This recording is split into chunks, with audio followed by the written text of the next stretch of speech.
예, 안녕하세요. 지난 시간에 그 헌법재판소의 그런 관할 사항 중에서 그 위헌법률 심판을 알아봤죠.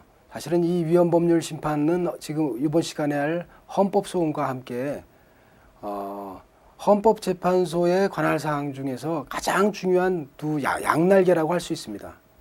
물론 이제 사건 건수만 본다면 2008년도 10월 말까지 한 16,000여 건의 사건 중에서 압도적으로 이 8, 90%를 차지하는 사건이 오늘 이 시간에 말씀드릴 헌법소원이죠. 특히 68조 1항에 의한 헌법소원, 즉 공권력의 행사 불행사에 의하여 기본권을 침해받은 자는 법원의 재판을 제외하고 헌법소원 심판을 청구할 수 있습니다. 이런 헌법소원 외에 이제 그 다음 사항으로 많은 게 68조 2항, 지난 시간에 말씀드렸던 규범통제형 헌법소원 또는 위헌심사형 헌법소원이죠. 위헌법률 심판을 재청 신청을 한 당사자가 30일 이내에 변호사를 선임해서 헌법재판소에 위헌심사형 헌법소원을 제기하는 사건이죠. 그 다음이 이제 재판에 계류 중인 사건에서 재청법원이 직권으로 또는 당사자의 신청에 의하여 헌법재판소에 제기하는 위헌법률 심판입니다. 위헌법률 심판이 전형적으로 객관소송, 즉 대한민국의 법질서 중에서 객관적으로 하나의 법률 규범이 헌법에 위배되느냐 아니냐 이런 것을 심사한다면 헌법소원은 공권력의 행사 불행사에 의하여 기본권을 침해받은 자가 어떠한 다른 권리구제 수단이 없는 경우에 마지막으로 헌법재판소에 문을 두들겨서 자기 자신의 기본권을 구제받을 수 있는 전형적인 주관소송입니다. 즉 본인의 권리를 구제받기 위한 소송이죠. 왜 위헌법률 심판과 헌법소원이 생겼을까요? 제2차 대전 이후에 이런 심판을 규정한 나라가 80여 개나 해당된다고 했는데 사실은 위헌법률 심판은 국민의 대의기관인 국민이 선출한 대의기관에서 제정한 법률이거든요. 근데 그 법률이 나중에 알고 보니까는 너무 국민의 기본권을 침해하면서 헌법에 위배되는 법률이 많더라 이겁니다. 즉 입법부에 대한 불신으로부터 이어진 겁니다. 위헌법률 심판은. 국민의 대의기관인 국회가 위헌적인 법률을 만들 수도 있다는 전제에서 나온 것이거든요. 헌법소원은 원칙적으로 국회가 제정한 법률뿐만 아니라 국민의 기본권을 구제해주는 사법부도 잘못된 결정을 내릴 수 있다는 점에서 바로 헌법소원이 나온 것이에요. 그렇기 때문에 독일과 같은 경우는 법원의 재판도 헌법소원의 대상으로는 삼고 있지만 우리나라는 이것을 이건 너무 많은 소송이 사법부의 대상으로까지 한다면 실질적으로 제4심제도로 3심제도가 아니라 4심제도로 운영이 되니까 원칙적으로는 법원의 재판은 제외하자. 그러나 공권력의 행사 불행사에 의하여 기본권을 침해받은 자가 제기하는 최후의 기본권 구제제도라는 점, 그리고 이런 헌법소원이 탄생한 것은 결국 입법, 행정, 사법부에 대한 불신에서부터 이루어졌다는 거죠. 물론 지금 헌법재판소가 잘못된 결정을 내리고 있으니까 또 다른 일을 통제할 수 있는 기관을 둬야 되지 않겠느냐. 그렇다면 이건 정말 끊임없는 소송의 그런 연결고리가 이어질 테고요. 아마 헌법재판제도 이후에는 다른 제도, 권리구제 수단은 없을 것으로 그리고 있다고 하더라도 상당히 비효율적일 것입니다.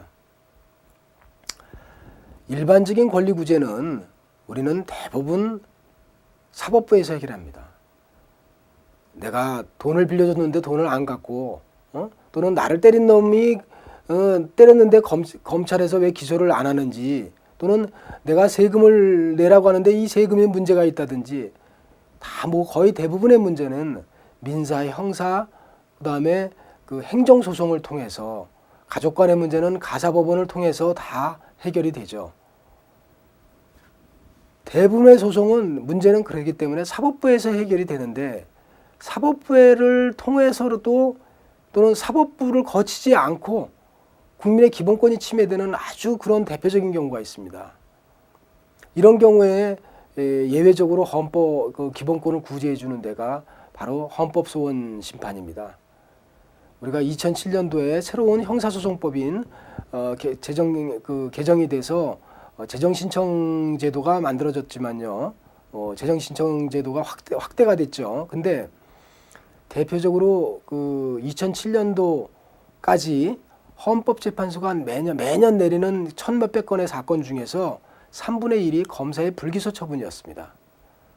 검사가 수사를 해놓고 나서 이거는 혐의가 없네 라고 혐의무 이런 결정을 내리면은 고소하는 사람은 야 이거 저거 나한테 때려갖고 내가 이렇게 병원에 부상 누워있는데 왜 혐의무 결정을 내리느냐, 이런 사건에 대해서 고소권자가 고등검찰청, 대검찰청에 항고, 재항고를 하고 나서도 더 이상 해결이 안 될 때에는 헌법소원을 제기한 것입니다. 이런 사건이 제일 많은 유형이었어요. 이건 한편으로 대한민국에서 이 법의식을 얘기해주고 있는 게 대한민국 국민들이 그만큼 검찰을 안 믿는다는 그런 반증이기도 합니다. 또는 내가 기소유예를 당했는데 나는 기소유예를 당할 이유가 없다. 이런 사람들이 제기하는 게 바로 헌법소원이었거든요. 다른 구제수단이 없어갖고. 이런 사건 유형이 매년 3분의 1에 해당을 했었죠. 그래서 여러분들이 오해해서는 안 되는 게 헌법소원 그러면은 무조건 내가 기본권이 침해됐을 때 내가 제기할 수 있는 사건, 그거 천만의 말씀입니다. 대부분은 일반 사법부에서 다 해결이 되고 맙니다. 단지 헌법재판소가 나설 수 있는 것은 아주 예외적인 일반 법원에서 해결하지 못하거나 일반 법원을 통해서도 권리구제가 되지 않는 아주 예외적인 그런 일부분에 있어서만 개인의 기본권이 구제가 되는 것이죠. 일반적인 개인의 권리구제는 원칙적으로 사법부에서 이루어지는 겁니다. 그것이 법치국가에 더 적합하고요. 이 길게 말씀드릴 것도 없이 이 헌법소원은 즉 공권력의 행사 불행사에 의하여 나의 기본권이 침해된 경우에 법원의 재판을 제외하고 다른 권리구제 수단이 없을 때 내가 헌법재판소에 제소할 수 있는 헌법재판의 종류 중에 하나가 바로 헌법소원 심판입니다. 따라서 헌법소원 심판을 적법하게 제기하려면 첫 번째로 공권력의 행사 불행사를 전제로 해야 되고요. 그러니까 이거는 예를 들어 내 친구가 내 돈을 빌려가서 안 갚는다. 또는 우리 집주인이 나한테 전세금 돌려주지 않는다. 이런 살인의 행위에 대해서는 전혀 제기할 수 없습니다. 외국의 공권력 행사에도 제기할 수 없고요. 오로지 국가의 공권력의 행사 불행사예요. 그러니까 그 공권력의 행사 불행사가 아닌 사건은 제기할 수가 없죠. 그리고 기본권이 침해된 경우에 즉 기본권 침해성이 있어야 되고 이런 기본권 침해성에서는 자기의 기본권이 현재 직접적으로 침해될 것을 요구를 합니다. 그 다음에 다른 법적인 구제 수단이 없는 게 경우에 한해이기 때문에 이것을 보충성의 원칙이라고 하고요. 그 다음에 청구기간을 그러니까 공권력의 행사 불행사에 의하여 내 기본권이 침해된 날로부터 90일 또는 이튿날로부터 1년이라고 하는 이런 청구기간이 준수가 돼야 되고요. 그리고 개인의 권리 구제에 이익이 있어야 되고 변호사를 선임해야 됩니다. 이런 요건 강해안에 제가 지금 기재한 이런 요건들 중에서 단 하나라도 충족이 안 되면 그 헌법소원은 적법하게 제기가 안 된 것이고 따라서 헌법재판소는 실질적으로 공권력의 행사 불행사가 개인의 기본권을 침해했는지 실질적으로 심사도 하기 전에 형식적으로 각하 결정을 내리고 맙니다. 그래서 이런 헌법소원의 제기 요건을 여러분들한테 일일이 다 설명할 수는 없지만 전형적인 것만 한두 가지만 말씀드리겠습니다. 공권력의 행사 불행사에 의하여 내 기본권이 침해됐다라고 하려면 그 공권력도 국가공무원의 모든 행위가 다 공권력은 아닙니다. 가령 예를 들어서 대통령이 국회에서 필요한 경우에 있어서는 헌법 72조에 정책 국민투표를 한번 실시할 의도가 있다. 대통령의 행위라고 해서 그것이 공권력이냐? 그거는 일체의 그런 법적인 효과도 없고 외부 효과도 없는 하나의 의견 제시에 불과했단 말이죠. 이거는 헌법소원의 제기 요건의 공권력의 행사에 해당하지 않는 행위입니다. 물론 이게 공권력의 행사냐 아니냐 경우에 따라서는 예를 들어서 노무현 대통령 시절에 그 야당 후보 또는 이명박 대통령 그 당시에 한나라당 후보의 그런 발언에 대하여 이런 그 법인세 인하 발언이라든가 이런 거에 대해서 또는 한반도 대우나 이거 나라가 걱정이 됩니다. 이런 식의 그런 식의 발언을 한 데 대해서 중앙선거관리위원회에서는 이것에 대해서 그 발언을 중단해라. 그러한 선거에 영향력을 미치는 선거 개입 행위를 중단하라고 하는 촉구를 했었죠. 헌법재판소는 이것도 당사자에게 직접적인 법적인 효과는 없지만 그렇게 중앙선거관리위원회의 합법적인 촉구 결정도 공권력의 행사에는 포함이 된다고 봤습니다. 보통은 공권력의 행사는 법적인 효과를 불러일으킨다면 전형적인 공권력의 행사지만 법적인 효과가 없어도 좀 이따 보겠지만 권력적인 사실행위와 같은 경우도 넓은 의미에는 공권력의 행사라고 봅니다. 예를 들면은 유치장에서 집시법 위반으로 구금된 사람에 대해서 신체 검사를 한다.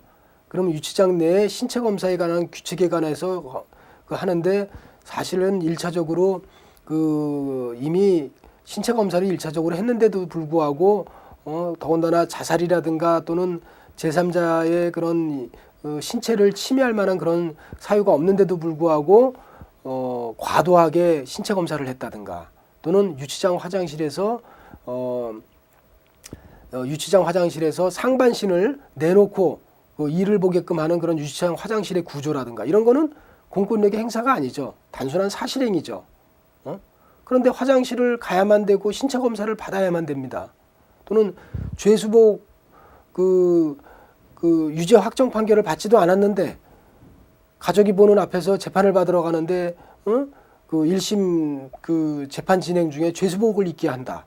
이거는 공권력의 행사는 맞지만 법적인 효과를 불러일으키는 행위는 아닌 거거든요. 단순한 사실행위죠.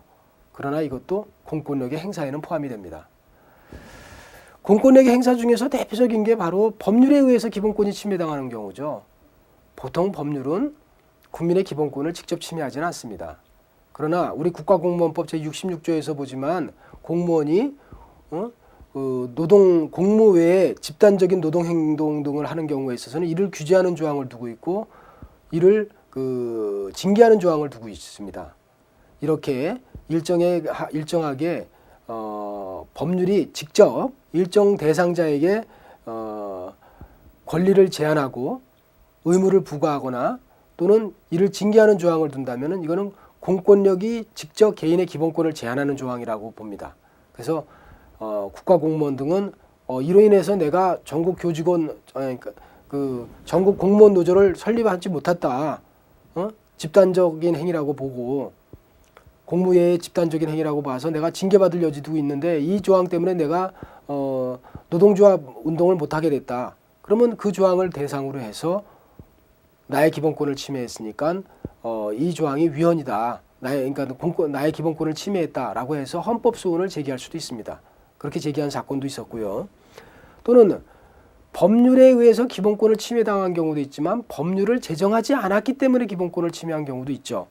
가령 예를 들면 우리나라에서는 헌법재판소 결정 중에서 유일한 결정이 바로 조선철도 주식회사 사건인데요. 과거에 그런 철도공사 전신이었죠.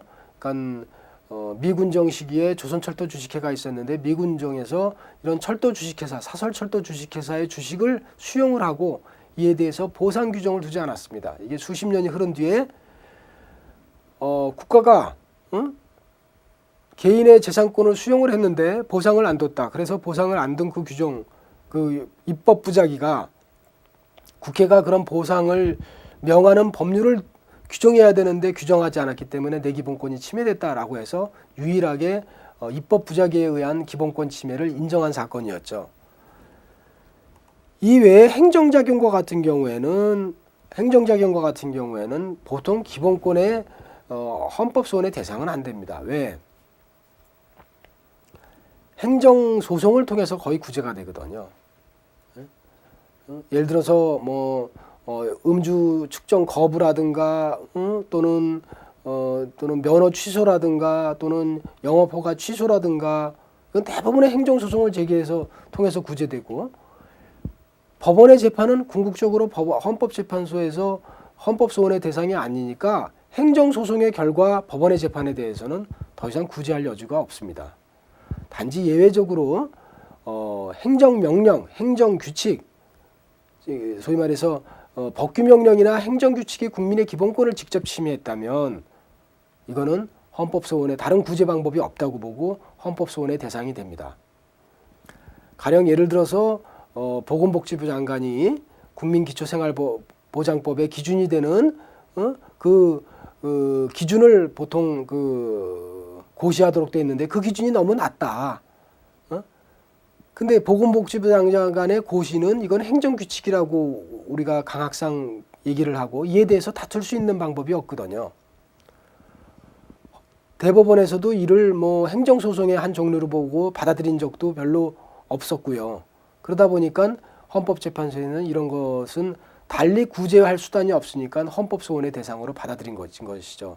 물론 90년대 중반에 헌법재판소는 그러한 최소한의 인간다운 생활을 할 권리를 최저생계비 규정에 따라서 보건복지부 장관이 고시를 했으니까 이거는 위헌은 아니다. 기각결정을 내렸죠. 또는 지방자치단체 조례로 담배 자판기를 금지하는 이런 조례를 제정했다면 담배 사업하는 사람이 위헌이다라고 제기했다면 헌법재판소는 담배 자판기 조례에 의해서 기본권이 침해됐는데 그 기본권 제한은 담배사업법이라고 하는 법률의 근거를 둔 합헌적인 제한이다라고 보고 기각결정을 했습니다. 그러나 그 뒤에 대법원은 조례도 항고소송의 대상이 될 수 있다라는 의견을 보였고요. 자, 이렇게 된다면은 조례가 국민의 기본권을 제한하는 경우에 있어서는 법원에서 구제할 길이 열리니까 소위 헌법소원을 굳이 제기할 필요가 없지 않느냐. 아직까지는 이 사안에 대해서 2008년도 말까지는 대법원이나 헌법재판소가 그 뒤에 조례에 대한 그런 문제를 지금 채택하지 않았기 때문에 사례를 다루지 않았기 때문에 그 뒤에 그 헌법재판소나 대법원의 그런 판례의 동향은 더 이상 나타날 수는 없지만 만약에 대법원에서 궁극적으로 조례에 의한 기본권 침해를 항고소송으로 인정을 하는 것이 확정했다면 이제는 지속적인 결정으로 판결로 나온다면 헌법재판소가 굳이 조례에 대한 그 헌법소원을 다룰 그 관할권으로 인정할 필요는 없겠죠. 그래서 행정관청의 처분 중에서 헌법소원 중에서 아주 중요한 의미를 가지는 게 행정소송을 통해서 사실은 다투지 못하는 많은 일들이 권력적인 사실행위였거든요. 대표적인 게 80년대 국제그룹 해체와 같은 경우, 이거는 그 당시에 전두환 대통령의 그런 암묵적인 지시에 의해서 재무부 장관이 국제그룹에 대해서 대출을 회수하고 하면서 국제그룹이 갑자기 부도가 나서 망하게 됐는데 이것은 재정경제부 장관의 그런 합법적인 권력적인 행위도 아니었고 재정경제부 장관의 그런 지시에 사적인 지시에 따라서 그 당시에 모 은행장이 다 대출 회수를 지시하면서 국제그룹이 망하게 됐죠. 법적인 효과가 있는 행위는 아니었습니다. 또 적법한 공권력의 행사도 아니었고요. 그러나 이렇게 적법한 공권력의 행사는 아니지만은 우월한 지위에서 재무부 장관이 은행장에게 지시를 해서 시중은행장에게 지시를 해서 압력을 가했다면은 이거는 우월한 지위에서 이루어진 법적인 효과가 있는 행위는 아니지만 사실상의 효과가 있다 그래갖고 권력적 사실행위라고 하고, 이런 권력적 사실행위에 의한 기본권 침해는 다른 그 일반 법원에서 구제가 안 되니까 헌법재판소에서 헌법소원의 대상으로 받아들인 것입니다. 그 외에 그 검사의 그런 그 처분 중에서 대표적으로 검사의 불기소 처분이 문제가 된다고 했죠. 그러나 2007년도 6월에 개정된 형사소송법, 그래서 2008년도 1월부터 지금 시행하고 있는데요. 이에 따라서 그 형사소송법 260조를 보면은 고소권자로서 고소를 한 자는 검사의 공소를 제기하지 않는다는 통지를 받은 때에는 그 검사 소속의 지방검찰청 소재지를 관할하는 고등법원에 그 당부에 관한 재정을 신청할 수 있다. 사실은 이거는 그 헌법학계뿐만 아니라 형사법을 하시는 분들도 오래전부터 주장해온 바입니다. 왜?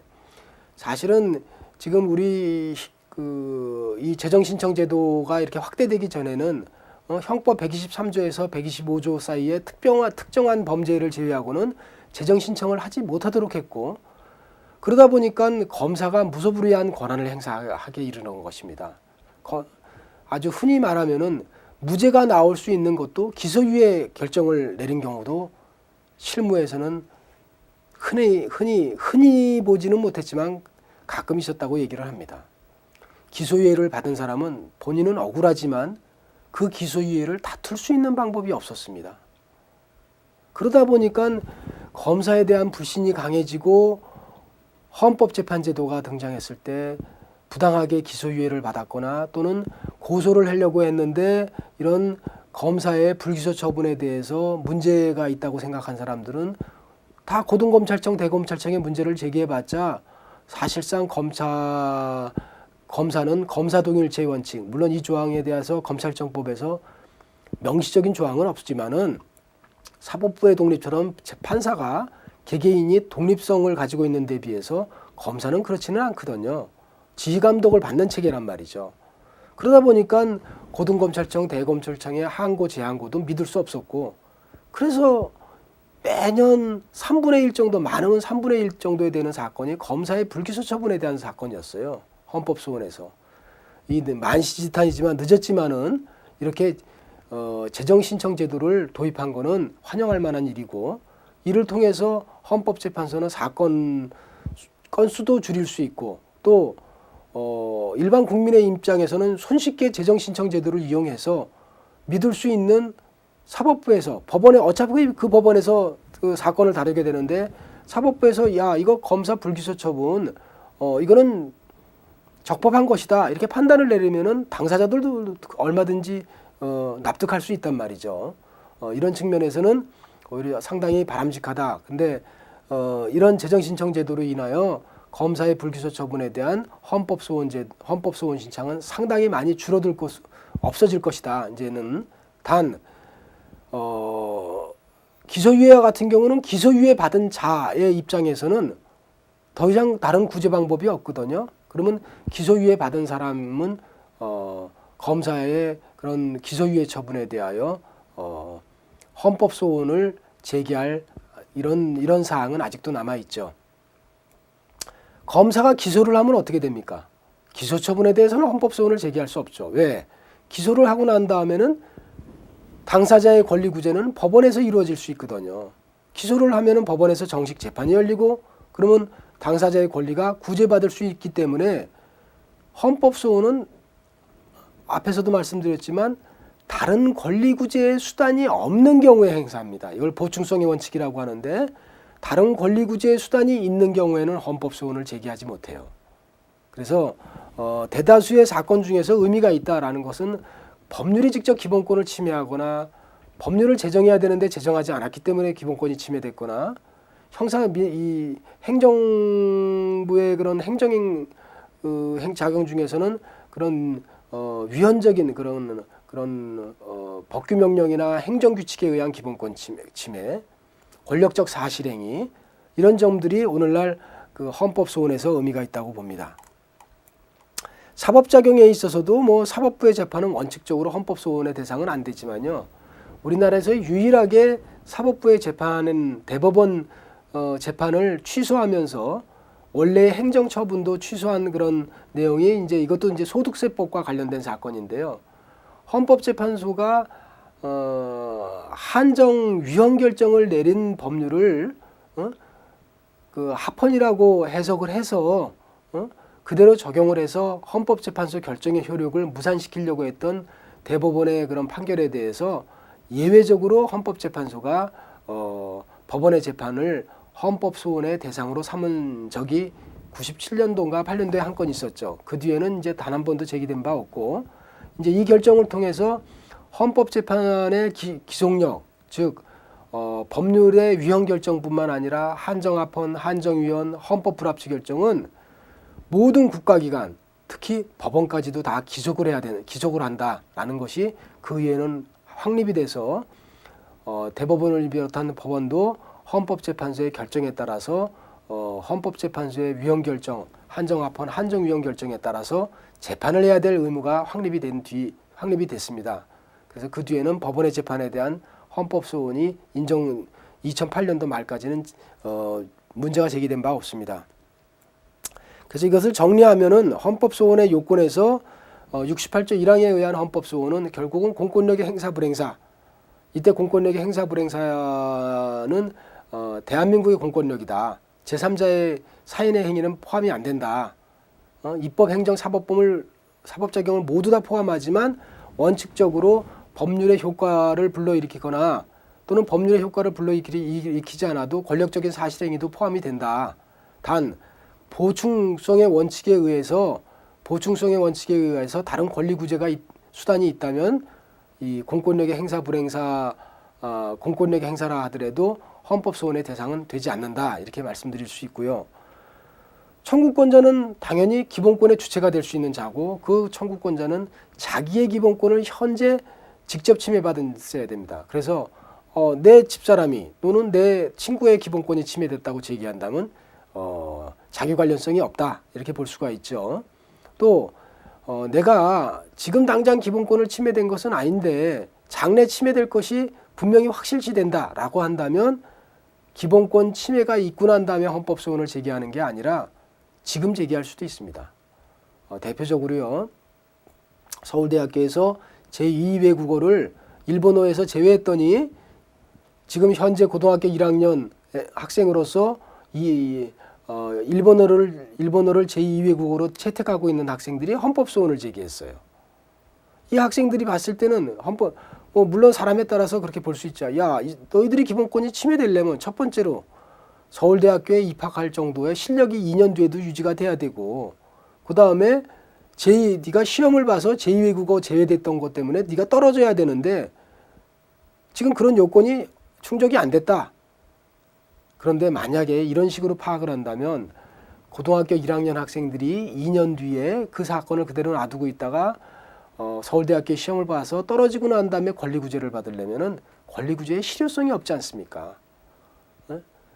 떨어지고 난 다음에 헌법소원을 제기해봤자 헌법소원도 최소한 2, 3년이고 그러면 이건 권리구제의 실효성이 없다는 거죠. 이런 경우에 있어서는 상황 성숙 이론이라고 해서 자기의 기본권이 현재 침해된 것은 아니지만 앞으로 침해될 가능성이 있는 경우에 있어서는 그런 상황이 현저하게 있다라는 게 인정이 되면 현재성이 인정이 됩니다. 그래서 고등학교 1학년 학생들이 서울대학교가 제2외국어에서 일본어를 제외한 이런 조치에 대해서 헌법소원 제기한 것은 적법한 것이죠. 물론 본안심사에서는 서울대학교가 당사자의 기본권을 그렇게 과도하게 침해하지 않았다, 이런 식으로 해서, 그러니까 서울대학교가 학문의 자유의 주체자로서 자기 공권력 행사 범위 내에서 이루어졌다 해서 고등학교 1학년 학생들의 헌법소원이 이유가 없다라는 기각 결정을 내렸죠. 그 외에 그래서 자기 관련성과 현재성, 직접성이 있어야 되고, 그래서 직접성이 있는 한은 헌법 법률이 직접 기본권을 침해하는 한은 다른 구제 수단이 없기 때문에 헌법소원 제기가 가능한 겁니다. 자, 이렇게 따진다면은 법률에 의해서 아까 말씀드렸듯이 공권력의 행사에 의하여, 법률에 의하여 기본권이 직접 침해받은 자가 헌법소원 제기할 수도 있지만요, 위헌법률 심판을 또 제기하는 경우도 동일한 사건에서 있을 수 있습니다. 예를 들면은 아까 공무원에게 공무 등 집단 행위를 해서는 아니 된다. 그랬을 때는 그 조항을 근거로 해서 직접 헌법 소원을 제기할 수도 있었고요. 예를 들어서 교육 공무원들이 이 조항에 의해서 전국 교직원 노동조합 운동을 하려고 했더니 해임이라는 징계가 내려졌어요. 이에 대해서 행정소송을 제기했고 행정소송 중에 위헌법률 심판을 그 재청 신청해서 헌법재판소에서 위헌법률 심판으로서 결정이 내려지는 경우도 있습니다. 이렇게 동일한 법률 조항에 대해서도 구체적으로 일반 법원에 그 소송을 제기해서 위헌법률 심판으로 문제가 해결되는 경우도 있고 그 법률이 직접 기본권을 침해한다고 해서 헌법소원으로서 문제가 해결되는 경우도 있습니다. 그래서 그건 구체적인 사안에 따라서 달라질 수가 있는 거죠. 이 보충성의 원칙과 같은 경우에 일정한 예외, 즉 법령 사전에 구제 절차가 있으면은 반드시 이를 거쳐야 되고 다른 구제 절차가 없는 경우에만 헌법소원이 보충적으로 적용된다라고 했는데 이런 보충성의 원칙에 대한 그런 예외는 나중에 그 강의 안에 그 중요한 그 케이스는 그 설명을 해놓기로 하고요. 청구기간은 그 사유가 있음을 안 날로부터 90일 이내로 사유가 있은 날로부터 그 1년 이내로 해갖고 초기와는 달리 이제 연정을 해놓고 있죠.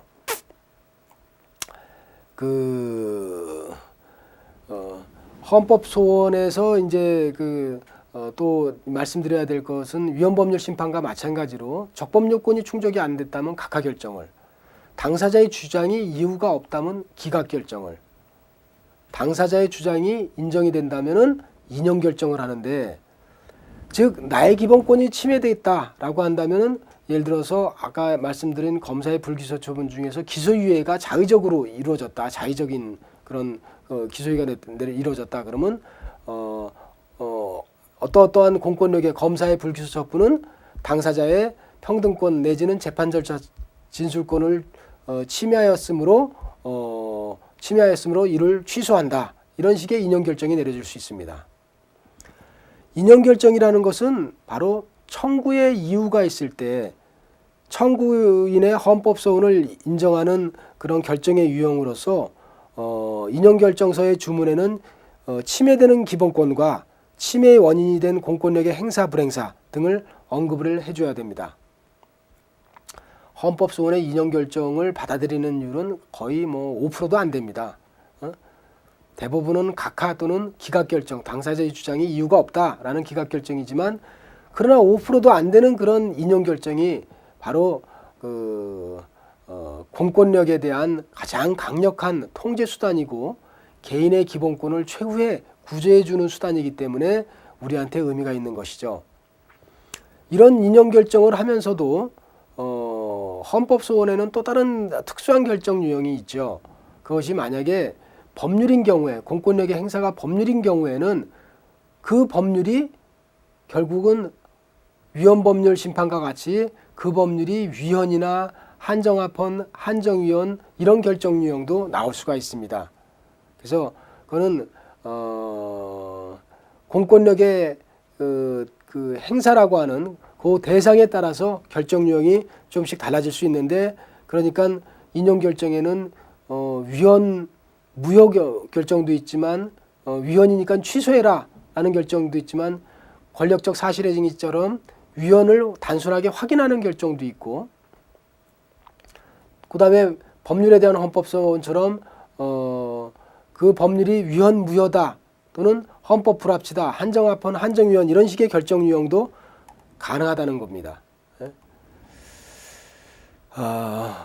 헌법소원은 그 헌법소원과 위헌심사형 헌법소원 이런 결정 유형의 그런 차이는 제가 강의 안에 다시 올려놓고요. 탄핵심판과 같은 경우에는 원래 국회에서 해야 될 내용이지만은 제가 우리나라에서 사실은 이 헌나죠. 탄핵 사건은 유일하게 지금 한 건이 처리가 돼 있고, 사실은 선진국가에서 2000년대에는 단 한 건도 처리하는 사례가 없을 겁니다. 아마 한 20-30년 이 안쪽으로는요. 탄핵이라는 것은 이미 말씀드렸지만은 검찰에서 수사해서 기소하기가 곤란한 고위공직자에 대하여 국회에서 탄핵, 즉 책임을 물어서 물러나게 한다는 말입니다. 그래서 탄핵 결정이라는 건 사실은 책임을 물어서 파면하는 결정이고 징계벌적인 성격이 강하지 형사처벌적인 성격이 있는 것은 아닙니다. 그래서 탄핵 결정에 의해서 당사자를 파면한다 하더라도 형사 처벌을 할 수 있는 형사 절차는 아직도 남아있을 수 있는 것입니다. 그래서 헌법 제65조는 행정부와 사법부의 고위공직자, 여기에서는 국회의원은 제외되죠. 왜냐하면 국회의원은 스스로 내부에서 국회윤리위원회를 통해서 징계를 거쳐서 국회 내에서 그런 제적을 할 수도 있으니까 제명을 할 수도 있으니까 이건 국회의원은 제외하고 국회의원을 제외한 대통령, 국무총리, 행정각부의 장관 또는 헌법재판소 재판관을 비롯해서 헌법재판소 그러니까 대법원, 대법관, 법관, 그러니까 판사, 검사, 뭐 검찰총장 또는 이런 고위공직자에 대하여 직무수행에 위법한 일에 대하여 책임을 추궁해서 파면하는 제도를 우리는 탄핵제도라고 하고요. 탄핵의 대상이 되는 공무원이라든가 이런 내용에 있어서는 큰 여러분들이 이렇게 헌법 제65조의 그런 사유 외에는 크게 설명할 것은 없고 직무집행에 있어서 헌법이나 법률에 위배된 경우이기 때문에 직무집행과 상관이 없는 사적인 행위에 대해서는 탄핵의 대상이 되지 않습니다. 그래서 노무현 대통령이라 하더라도 사적인 대화에 있어서는 이건 직무집행이 아니다. 또 헌법이나 법률에 위배된 경우이기 때문에 사소한 범죄라 하더라도 헌법이나 법률에 위배된다면은 탄핵의 사유가 됩니다. 문제는 이 사유가 너무 넓다는 거죠.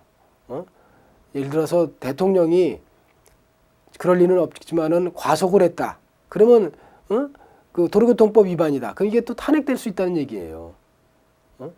외국의 입법례를 본다면은 그런 중대한 범죄에 한해서 탄핵의 사유를 삼고 있는데 우리는 너무 직무수행에 있어서 헌법이나 법률에 위배된 경우 해갖고 너무 광범위하게 잡고 있거든요. 이런 게 문제라는 것이죠. 그래서 헌법재판소는 헌법이나 법률에 위배됐다고 해서 다 탄핵 결정이 내려지는 게 아니라 이것이 파면으로까지 갈 정도의 중대한 그런 헌법이나 법률에 위배된 경우에 한정을 해야지 형식적으로 대통령을 국민이 선출했고 그만큼 민주적인 정당성이 있는데도 불구하고 이렇게 민주적으로 선출된 그런 대통령에 대해서 파면 결정을 할 정도라면은 헌법이나 법률에 중대한 위반이 있는 것에 한정을 해야 된다라고 해서 좁게 설명을 한 것이죠. 그래서 노무현 대통령이 각종 72조의 재신임 투표 발언부터 해서 그다음에 여러 가지 측근들의 그런 불법 행위가 있었지만은 이런 것들의 부분적인 그런 위법한 행위가 있다고 하더라도 파면으로까지 할 만한 중대한 위헌적인 일이 있었다고 인정하기는 어렵다. 그래서 탄핵 결정에서 이제 기각 결정을 내린 것입니다. 그래서 탄핵 심판이 이루어지기 위해서는 우선 국회에서 국회 제적위원 3분의 1 이상의 발의가 있어야 되고 다만 대통령에 대해서는 과반수 이상이 국회에서 찬성이 있어야 됩니다. 그런 다음에 탄핵 소추, 즉 탄핵 소추라는 건 헌법재판소의 탄핵 결정을 하게끔 의결하기 위해서는 이 탄핵 소추의 의결이 있어야 되는데 대통령에 대해서는 국회 제적위원 3분의 2 이상의 찬성이 있어야 되죠. 즉 299명이라고 하면은 제적위원 299명이면 출석을 몇 명이 했든지 간에 200명 이상이 찬성을 해야 된다는 겁니다. 네? 그래서 이런 측면에서는 국회에서 하고 난 다음엔 결국 법사위원회 위원장이 사실은 탄핵 소추위원이 돼 갖고 헌법재판소에 탄핵 심판 청구서를 제출하게 되고 이 소추 의결서가 사실은 탄핵 심판 청구서를 대신하게 됩니다. 그러고 난 다음에 구두 변론 등을 거쳐서 헌법재판소가 결정을 하되 헌법재판소는 재판관 6인 이상의 찬성으로 탄핵의 결정을 할 수 있고, 즉 탄핵 결정을 한다면은 주문은 피청구인을 단핵 공직에서 파면하는 결정을 하는데, 예를 들어서 피청구인 누구누구는 대통령직에서 파면한다. 이런 식의 결정을 내리게 되는 것을 우리가 탄핵 결정이라고 하고, 탄핵 결정에 이유가 없을 때에는 이를 탄핵 심판 청구를 기각하는 결정을 하게 됩니다.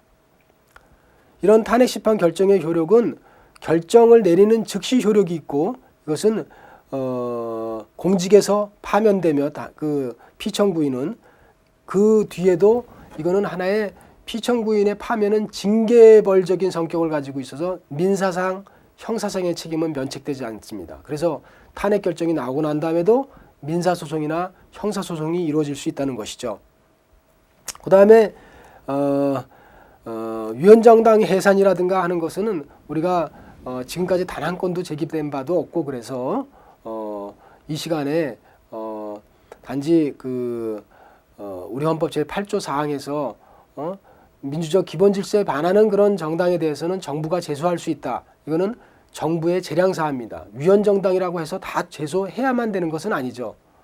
이 조항의 의미는 오히려 헌법재판소만이 정당을 해산할 수 있고, 다른 국가기관은 즉 대통령이라든가 또는 행정자치부 장관은 해산할 수 없다는 식으로 해석을 해서 이걸 정당 특권 조항이라고 합니다. 사실은 위헌정당 해산 제도는 방어적 민주주의의 한 표현이지만, 독일도 이 제도를 1950년도에 딱 2건, 즉 독일 공산당과 독일 제국주의당 극좌와 극우정당에서만 적용을 해봤고요.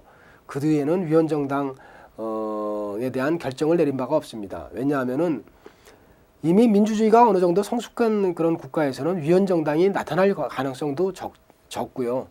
위헌정당이 나타나다 하더라도 국민들의 그런 지지를 받기에는 굉장히 미약한 그런 정당으로서 그 자체적으로 해결이 된다는 거죠.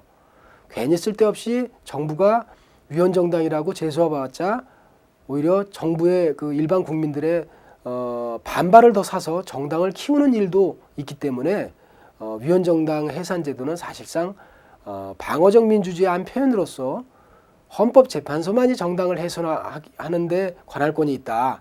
이런 의미로 받아들이시면 되겠습니다.